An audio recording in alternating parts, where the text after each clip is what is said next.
Hey everyone, this is my conference presentation from the Sacramento Singles Conference 2025, and I just called it Dating the Right Way. My name is Sharon Collier. I am a certified life and relationship coach. I have certified in both. I am also half of the Date to Your Potential podcast team. We're only on Spotify, and to search that, you would search the Date to Your Potential podcast.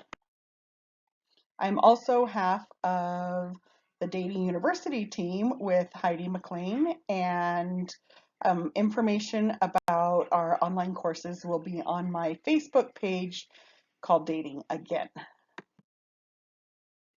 Okay, part of my story is that I was married to a bipolar man. We got married August 6th of 1988, and I lost him to suicide November 17th in 2006. And now what? I was 37 years old, so I started dating. So there's me with some of my baggage. I call myself a self-proclaimed former bad dater. I had no clue what kind of baggage I would have or should have, or even that baggage was really a thing. I got married at 18 and there I was 37. I'm just going to say red flags I thought was a big carnival. It looked like fun, right? So I like to tell people my personal dating mistakes. Part of this is because we've all made some of these, and they're very common dating mistakes. When I did this in the class, my first class, I got a lot of ooh, and which was really kind of funny because yeah, they're pretty horrible mistakes, but also they're very common. I gave men money. Men were like, I can't pay my child support and go through the temple, or I can't pay my rent. And so I thought I was loaning them money, but not one of them paid me back. So when I preach money and dating, just keep money out of dating. It doesn't belong there. I just hopped into strange men's cars. Like, you know, I hadn't dated since high school, so what's the harm in that? I'm probably lucky to be alive. Let strange men come to my house and pick me up. Another big no-no, but once again, I survived it all. Begged for attention. The clingy, needy thing, I did that. In my defense, I did not understand baggage. I did not understand the lack of attention or ghosting or anything like that. I did the on again, off again thing. On again, off again, on again, off again. And nothing would ever change. I'd just go back to something unhealthy. Um, this is a big no-no, and part of my journey was figuring out why this was a big no-no. I went back to men who didn't treat me well, part of the on again, off again thing. I hung in relationships way too long. I tolerated bad behavior. And when we tolerate bad behavior, a lot of times it starts out really, really subtle and kind of sneaks in there, but also should not be tolerated. I put myself out there way too soon. I thought I'll wait a year. I was very lonely at 37. Thought I'll wait a year, for like the dust to settle and, my kids to adjust and his family to adjust. And it was still way too soon. I just was full of all sorts of trauma. I gave out personal information. I actually dated a scammer who did eBay scams, and he got me to tell him the street where I lived on, all the bank questions, my name, or my mother's maiden name, all those things. He got out of me in just general conversation. And when I realized it that night, I went in and changed all my passwords. And yeah, and I invited a child molester to my house, but not on purpose. I wasn't like, oh, you're a child molester, come on in. But I did not do enough research. I did not know him very well before I invited him into my home, and nothing happened. He was really touchy with my youngest, but but nothing happened. And as soon as I found out, I broke up with him. Okay, first thing I learned, because I had to research why I'm making all these mistakes and why I'm attached to the wrong person. And what I learned was that love and attraction is a lot of science. So if you don't like science, you're going to like this science. Okay, attraction. Attraction is a pheromonal response. A lot of people describe it as an invisible smell. Somebody's invisible smell goes in and tickles your hypothalamus, which is in charge of your whole endocrine system, your hormone balancing, and all that. Um, and a pheromonal response, have you ever met someone great looking, but you really just weren't all that attracted to them? Or somebody maybe mediocre looking and you were like, wow, I'm super attracted to them, and you don't know why. This is your pheromonal response. Now, I use a scale from like 1 to 100. So if you have a 90 or a 95% um, pheromonal response, that is a powerful, powerful response. And I have on here, it can be mistaken for love. When it's very powerful, it can be mistaken for love. It's very exciting, it's very thrilling. And if you're both feeling it, mistakes can be made because you can't base a relationship on your pheromonal response. Now, some people I've been very attracted to in other areas, which we're going to talk about in a second. And but the physical attraction, the pheromonal response was about a 20 or a 10. And so, we need that pheromonal response for sure to make a relationship work, but also it's good to be aware of where you're at with that. Like I said, if you both have it, you can build a whole relationship just on attraction. So there's other types of attraction. Maybe you're attracted to somebody's spirituality or their intellect, mental mentally you're stimulated. Emotionally, you attach to people who are very similar, maybe who have had similar experience as you. And then, of course, there's a visual response. So we want other pieces and parts of attraction besides our pheromonal response because we need some kind of glue that holds the relationship together, right? Okay, attachment and oxytocin. Oxytocin is a brain chemical and it makes us feel attached. This is why we can attach ourselves to the wrong person. Once again, the physical attraction could play into this. And we produce oxytocin by touching. It's the hug or touch hormone or the kissing or sex hormone. It's very bonding. And a strong attachment can be mistaken for love.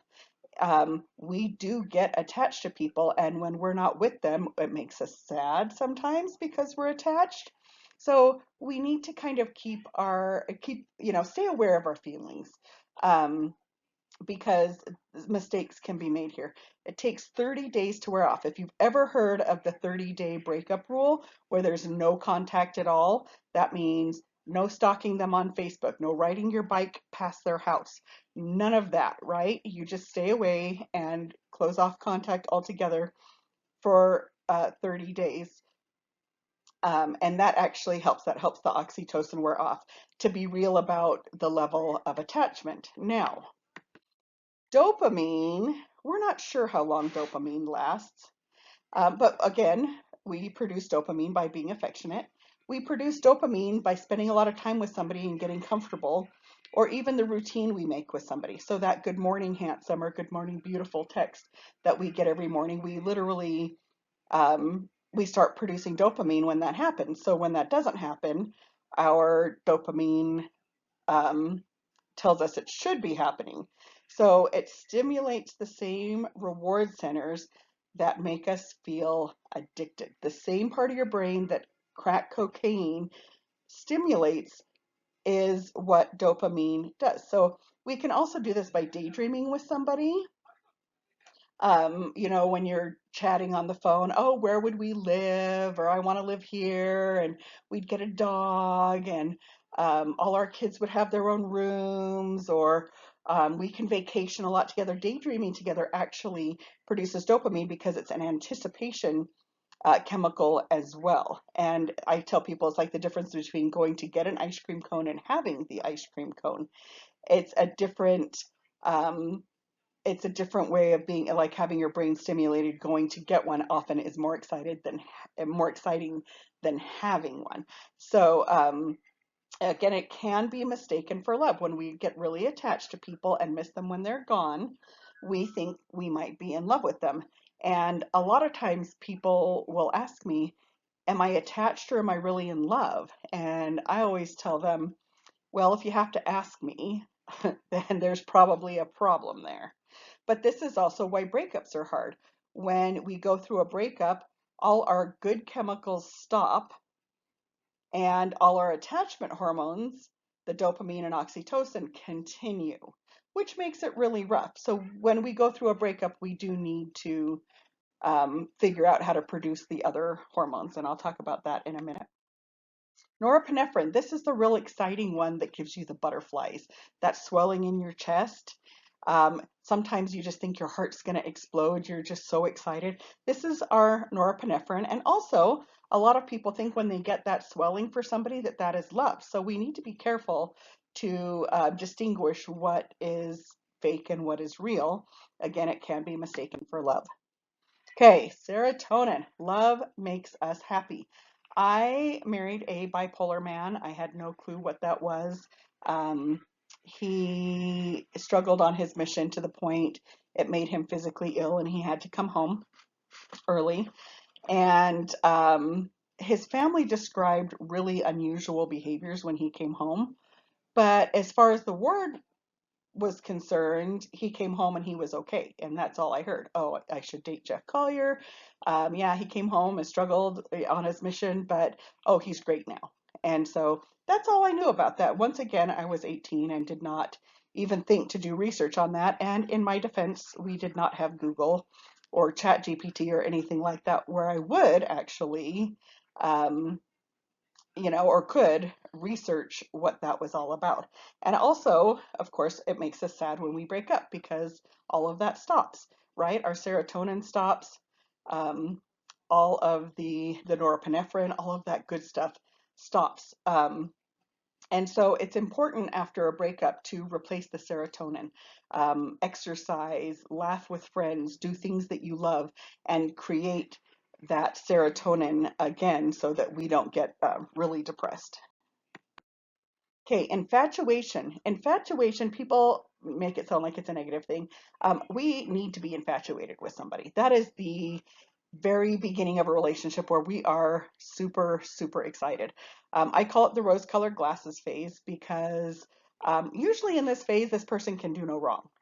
We overlook some um, maybe bad behaviors, mistakes that they're making when we really shouldn't. And after this period is over, a lot of times you can see that some of the things that are bothering you about the relationship were actually there the whole time. You just did not see them. It's feelings of excitement, attraction, and attachment. It's all sorts of serotonin and norepinephrine. And once again, it makes us feel as though we are in love, which doesn't necessarily mean you're not, because about 4 to 5 months, there's a hormone drop. And that's kind of the key to knowing if this is something that's going to continue or not. So, for instance, in high school, I had a bunch of 4 month boyfriends. That's usually when it dropped for me. And I had a bunch of relationships that just ended in 4 months. All of a sudden, it's like, oh, have you always chewed that loud? Or is that your feet that stinks? Just things you overlook. And of course, there's not a lot of baggage when you're in high school, but it's kind of an example of it just kind of faded and dropped. And it's like, oh, I kind of just really don't like you anymore. So once again, it's important, but if the whole basis of your relationship is infatuation, a lot of times it's caused by extreme loneliness. Like you will pair off with someone just because they're interested in you, or a need for validation, low self-esteem. Once again, you might pair off with somebody because they're interested, not necessarily because you are, but this would be very obvious at the 4 to 5 month point. So I know in our culture, it's um, it's okay to get, to meet and marry somebody in just a couple months. And of course, it's very exciting and thrilling, and we all think we're in love. But I've seen people actually get married and file for divorce in the first 4 months. So it's really important to be aware of what you're feeling. Okay, love. Real love is attraction, attachment, it's admiration. Can you say what you admire about this person? It's mutual respect, it's support, it's effort. Is the effort equal and is it being reciprocated? Okay, reciprocation is huge. Of course, we love doing things for the people that we love, but is it being reciprocated and not in like a transactional way? I did this for you, so you should do this for me. But it should just come naturally that both of you are putting in a lot of effort and support, and it is being reciprocated. Very, very, very important to not overlook the reciprocation part. Okay, this is how I would put together a relationship. Of course, we have to have chemistry, right? We have to have that chemistry at a 90 or 95, the physical chemistry. Connection, these are the things we have in common. This is the glue that is going to hold the relationship together. So it's really important that we don't just get right to the physical, that we know that this relationship has some components that's actually going to um, to go the distance before we get into contact, which would be kissing and holding hands and things. Of course, we know when we start kissing, all the chemicals rise and it really does feel like love. So make sure that there is, some good bones to the relationship before you get into contact. Okay, conflict resolution and communication. This could go anywhere. Um, in there except the end, but I put it here because a lot of times people don't even know what they would fight about. So if you haven't had a conflict and had to resolve it, um, make sure that you decide in advance how you would resolve it. That way, if things get heated, you could stop and say, hey, this is not how we decided we were going to resolve contact or conflict. And, we need to go sit at the table and discuss this like rational human beings. Or, what is your communication style? Establish a communication style so that you both know. Maybe you have a weekly check-in and say, what's going on with the relationship this week for you? And, do we have grievances? Do we have gripes? And make sure that it's a safe place for both of you to communicate. Very important. Then we get into commitment. Okay, what are the two most attractive qualities we can have? It would be happiness and confidence. Okay, happiness is a well-balanced life. This means you are taking care of your needs yourself. So you have balanced fun and adventure into your life. Fun and adventure are actually one of our basic human needs. People don't think that, but it is.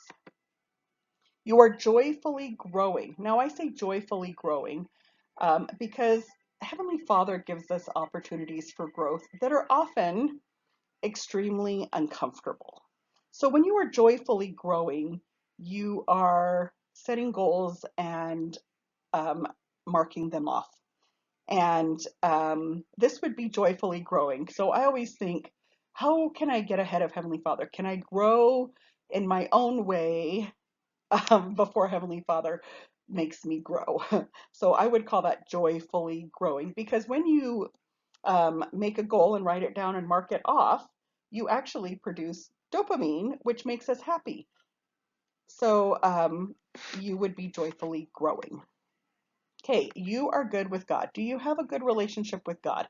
This is extremely important. I feel like God never leaves us, but we leave God. When things get challenging, that's kind of the first thing we think of. We need to rebel or we need to leave God. And that is definitely not the way it should be. So we need to be good and stay close to our Heavenly Father. You take care of yourself physically and emotionally. Okay, of course, we need to take care of ourselves physically, but emotionally, we need to protect ourselves from people who might want to harm us. We need to keep ourselves emotionally safe for our ultimate happiness, which includes boundaries and all sorts of other stuff. You look and feel your best, or you're working toward looking and feeling your best. You have fulfilling hobbies and interests.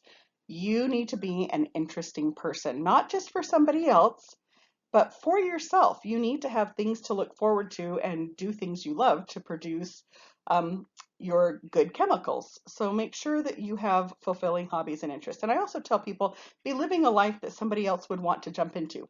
If you are doing things constantly, whether it's going out with friends or hobbies and things like that, and you have interesting interests, um, that's building a life that somebody might want to jump into. And so, of course, we need to be interesting people.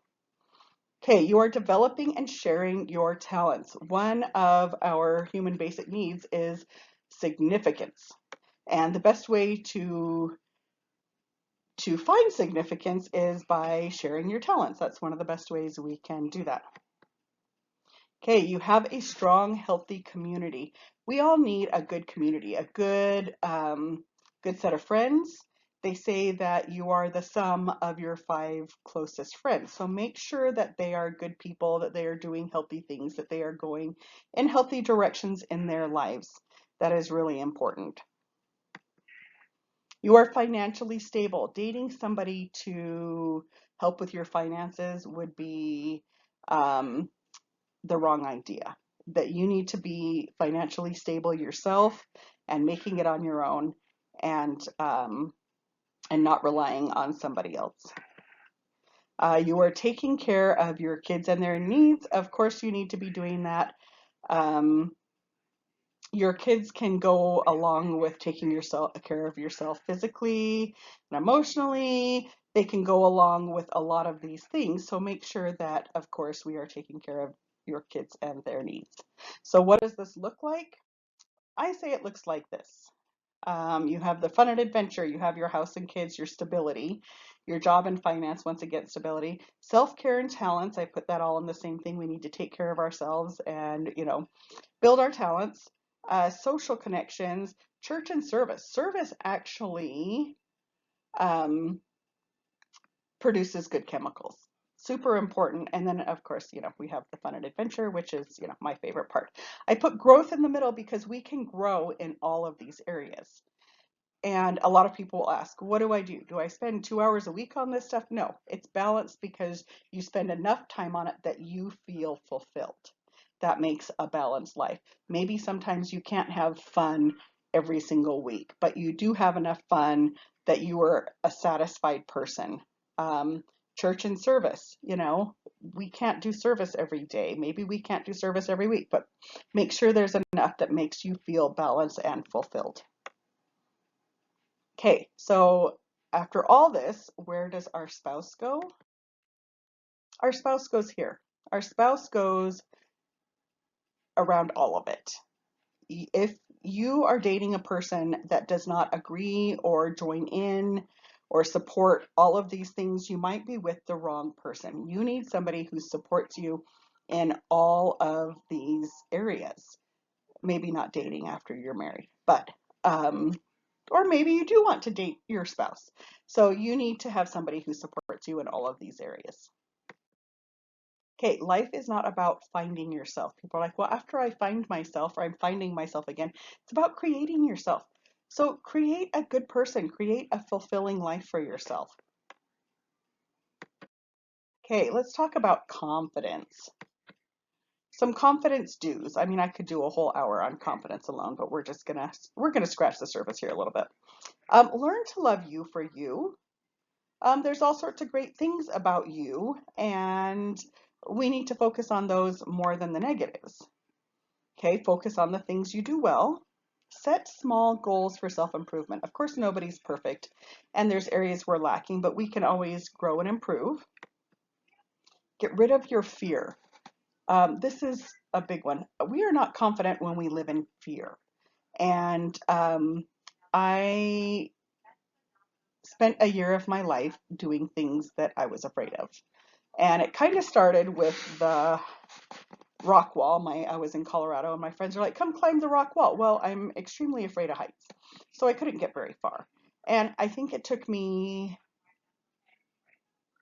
geez, like 7 times to get to the top because it scared me. But the more I was there and the more I did it, the less it scared me. And I was in a harness, and of course that helped.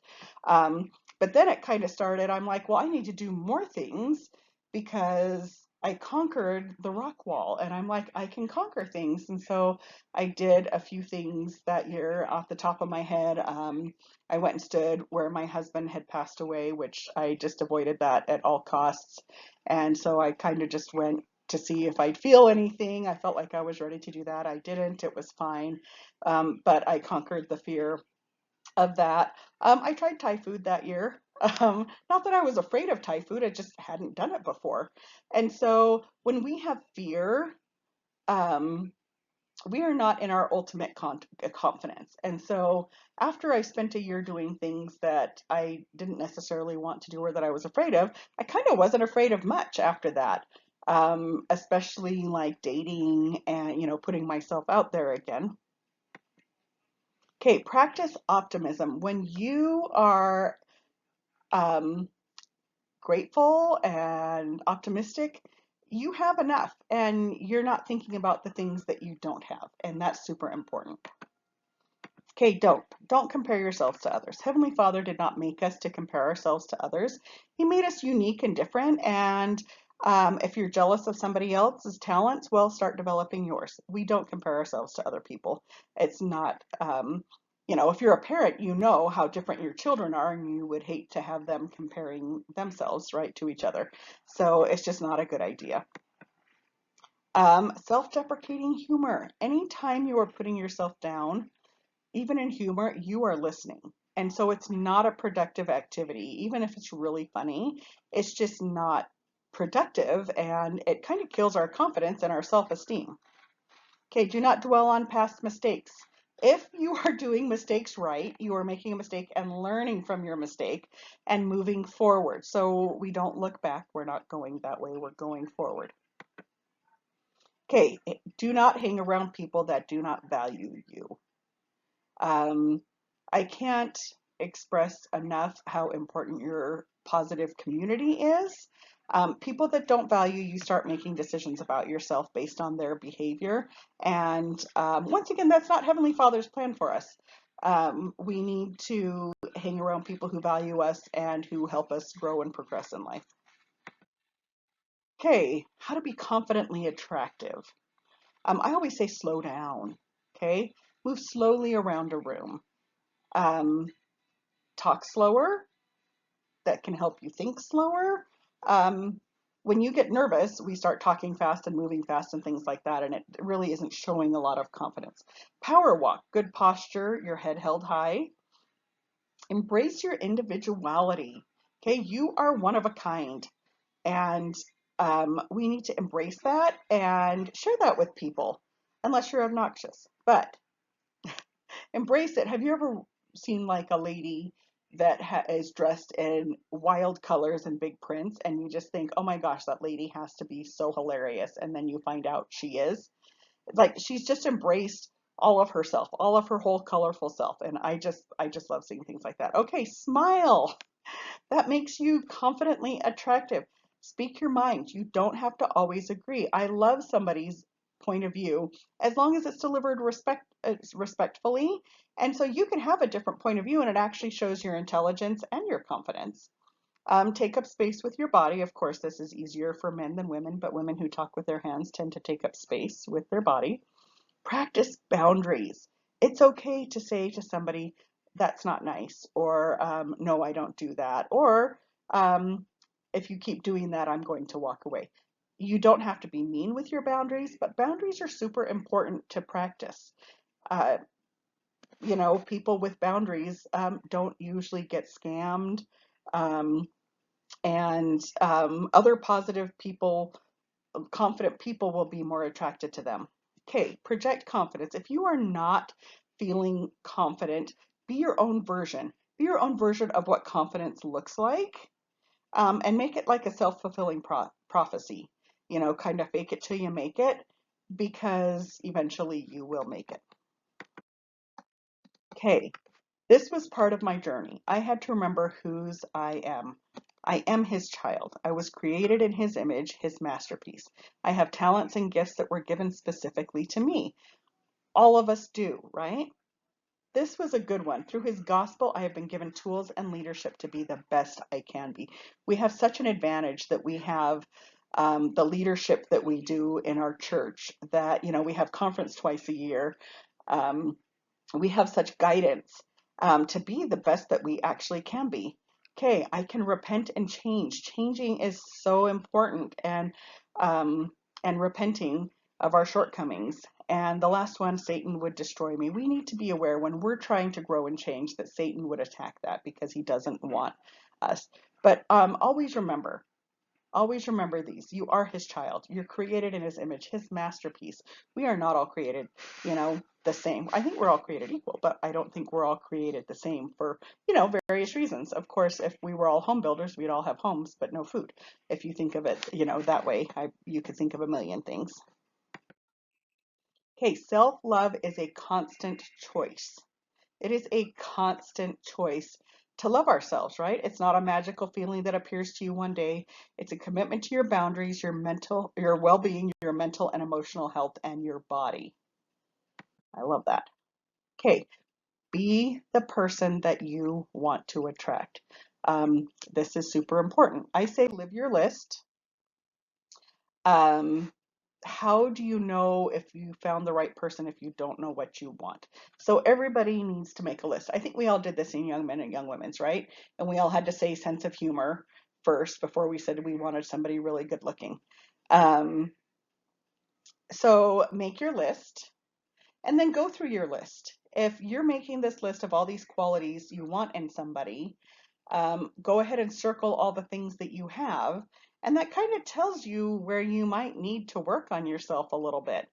Um, I want somebody active, but maybe I'm not active myself. And so that's something I would need to work on, um, to attract somebody that way. Because if you're living your list, of course, you're going to attract somebody to you that is, on your list. I had a guy friend and we made a list years ago and he's getting married this fall and we got out the old list and she was everything. She was everything on the list, which was just really fun to see. Okay, flirting. Excuse me, I seem to have lost my phone number. Can you give me yours? Hey girl, feel my sweater. Know what it's made of? Boyfriend material. Do you have a good line? I always think you can deliver a line if you say cheesy line coming in. Um, Flirting is what I call giving the green light. Okay, we need to give a green light. We need to be, it's saying, yes, come ask me on a date. Because ladies, a lot of times guys don't know if you're going to say yes or not, and so they will not ask. So let's talk about flirting a little bit. Eye contact, so many things you can do with your eyes. Winking, eyebrows, just a lovely gaze. So eye contact is a good one. If you're talking to somebody and looking down at your feet, it is not a green light. Compliments. Okay, don't just shower somebody with compliments, but give some sincere compliments, maybe about the way they look or about their brains. Oh, wow, you're good looking and brainy. Okay, compliments. Touching, breaking the touch barrier, super important. Be appropriate. There's always, even just a handshake or a touch on the arm is very telling. So if you're saying, oh, I have people do this to me all the time, um, if you're giving a green light, do multiples. You can touch somebody and compliment them at the same time. Give multiple signals. If you're hugging everybody in the room and you want somebody to know, you give someone a hug but want you to know that you're interested, take it a step further. Okay, humor and teasing. Be careful with this one. Don't be personal. Tease the football team. Um, Tease the dog. Tease about something else. There's a lot of ways to tease and use humor, but it can go too far and actually be insulting. So careful with that one. Open body language. Of course, we want to keep our body language open. When we cross our arms, it says that we're shut off, and we don't want to do that if we're trying to attract people. Of course, smiling, smiling always works. Smiling at someone across the room that you might be interested. That's a good green light. Asking get to know you questions. Most people like to talk about themselves. So you ask a get to know you question and let them talk about themselves. They're going to leave that experience with you with a smile on their face. Okay, just telling them what you want. Oh, wow, you're fun. We should go out sometime. Um, that's totally a green light. And ladies, ask the guy out. The ultimate green light, but just do it once. This is the rule, ladies, for asking a guy out.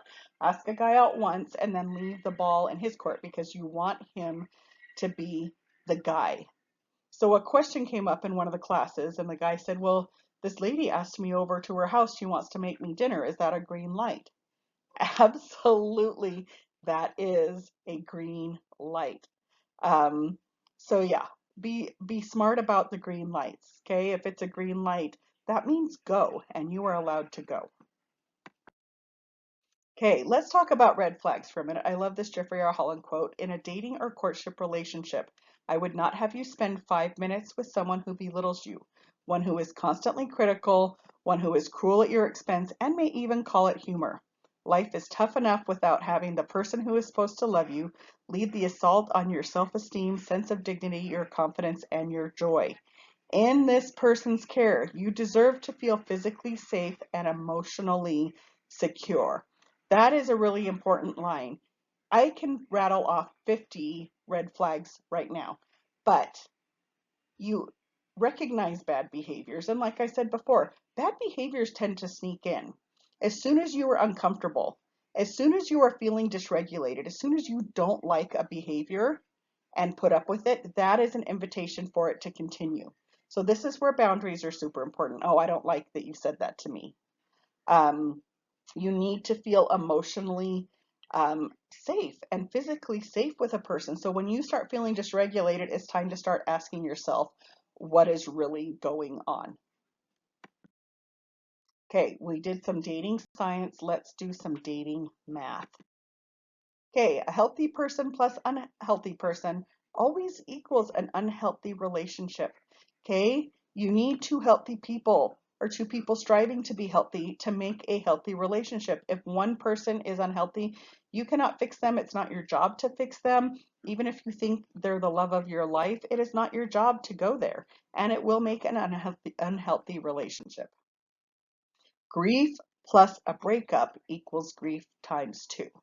Okay, if you think this is just for widows and widowers, it is not. Going through a divorce or a long-term breakup, you will experience grief symptoms much like somebody whose spouse has passed away.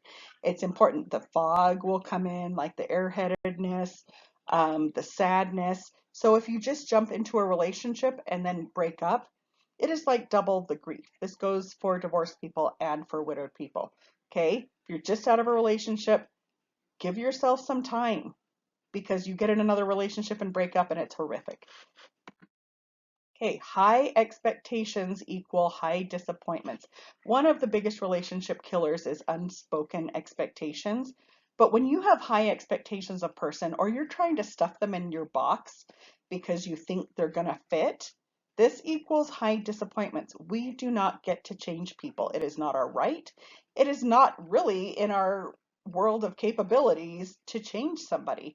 So just remember that. Remember that stuffing somebody into the box you think they should be in isn't always the healthiest thing, and you will be disappointed. Okay, how we should be putting a relationship together. Do we click? Clicking. Okay, do we have good conversations? Easy conversations, shared interests, family history, physical chemistry. This is building a foundation of friendship. Very, very important that we don't force the clicking, that we naturally just click with somebody, that it just works, especially just the conversation. Okay, are we really compatible? This is the gathering information and establishing compatibility phase. There's a lot of different ways we can be compatible. Recreational, we have the same interests. We like doing the same things for fun. Emotional, um, we understand each other emotionally. Intellectually, we're on the same page. We both like this, mentally stimulate each other. We might even both like science or both like math. Financial, of course, we need to be on the same page financially. That is another marriage killer, is not being on the same page financially. Spiritual and religious, of course, our values need to match. It is very hard to have a relationship if you do not have matching values. So, as far as spirituality and religion goes, of course, that's right in there with your values. Oh, here's values and goals. Um, Goals for the future. Are we headed the same direction in life? Do we understand what goals for the future are with each other and agree? And then, of course, physical compatibility is very important. We already know that. Okay, compatibility issues. People ask all the time, how could I be really, really, really into this guy and he's really not that into me? First of all, there's like a pheromonal response that maybe isn't matching up, but I think this diagram actually shows it really well. The circle is completely fulfilled. But the square isn't necessarily. The square has, missing corners. And so when you think about compatibility, think of this. It's like, are we fully compatible? That would be two squares or two circles. But when you have the circle inside the square, of course, both people, it's probably not they're probably not extremely compatible.